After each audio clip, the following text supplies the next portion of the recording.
So someone very close to me shared two things with me while she was going through infertility issues herself. One of those things was a book. The second thing was an idea.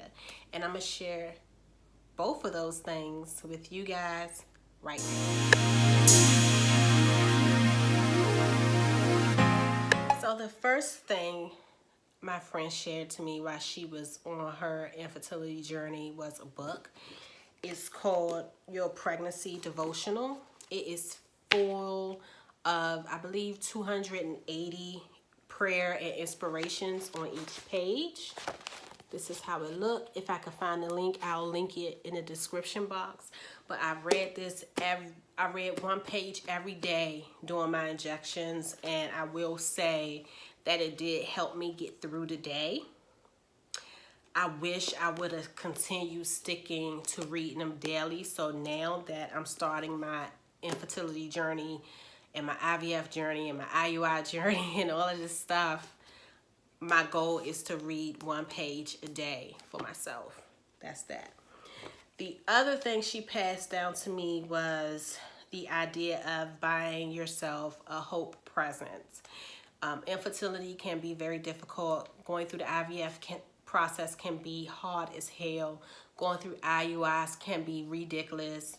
And she gave me the idea of buying something that reminds you of what will be. Buy something for your baby. And whenever you're feeling down or whenever you're second guessing yourself, go and look at that item or pick that item up, and it'll give you hope and it'll give you a push to continue fighting for what will happen. Not for fighting for what might happen, but fighting for what will happen. So one of the first things my wife and I brought for our miracle baby that's waiting on us, speaking it into existence, is these little booties. Oh, they're so cute.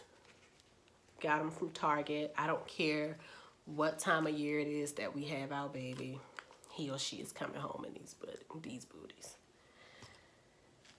The second thing we brought was this from Target. It says, "Hi, I'm new here." It's 5 onesies. It was on sale, I think, for like $5. And we got the matching pants. And during our very first transfer, we always leave out the house a little early because the both of us, my wife and I, are very nervous. So we went to Target to pick up some things for the house, and we purchased something for our baby that will be, and that is this soft blanket. I still have it. I'm never getting rid of it. I'm not getting rid of it until the baby is like 18. Okay, I absolutely love it. It's something that I held on to, and it definitely gives me hope on what will be. The last thing we brought was during our last cycle. It was maybe a day after retrieval, and we were in Old Navy shopping, and we got the phone call with our embryo update. And out of all of the eggs that they retrieved, like, I think it was something like 6 or 7 fertilized. And this was the first phone call after retrieval, and I was so excited. And I was excited because I was proud of myself. After my first IVF, we only had 3 eggs. 3. And we didn't freeze one. We transferred 2, didn't freeze the last one, which I'm kicking myself. I wish we should have. The second IVF, it was 10 eggs. None of them was good. By the time I did my third IVF, I started to feel like something was wrong with me. Like, it was my eggs. The quality wasn't good. They were horrible. They were scrambled. That's how I felt. So to get that call saying that this is what it is, and it was so many that fertilized, I was over the top happy. I stopped in the middle of the floor. I was jumping up and down. I was like, oh my God, and I was crying. So before we left the store, we picked up something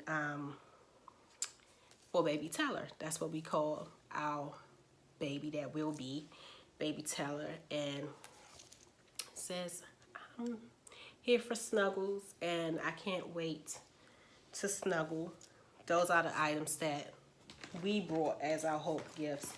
I never forgot about these items, but when I packed them up, when we moved into our new house, I did not have any anticipation of ever seeing them again, because I was so defeated and beaten with everything that happened during my IVF journey. I just was starting to feel like it wouldn't happen. And the last day of moving out, my wife was in charge of that. I intentionally left this behind, like in a box with some other stuff. And when we moved in, my wife brought it with us because she knew it meant so much to me and it means so much to her, and it's important, and I'm thankful and I'm glad that she did. When it comes to hope gifts, I suggest small things like this. Inexpensive, nothing crazy. I do not suggest, under any circumstances, big items like cribs, strollers, car seats, bassinets, pack and plays. I don't care if it's on sale or not. I don't suggest big items. Something small. Give yourself a $10 limit. Okay? Give yourself a $10 limit.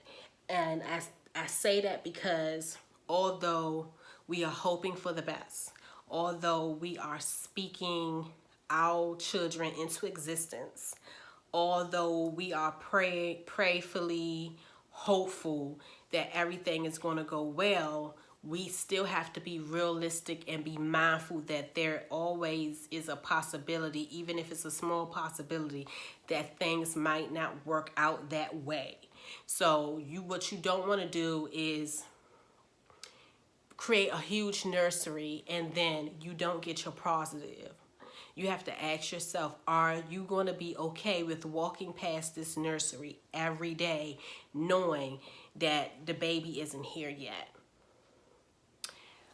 So I do not suggest that. I know people who've done that, and it was very difficult for her when she didn't get pregnant. She did not get pregnant the first cycle.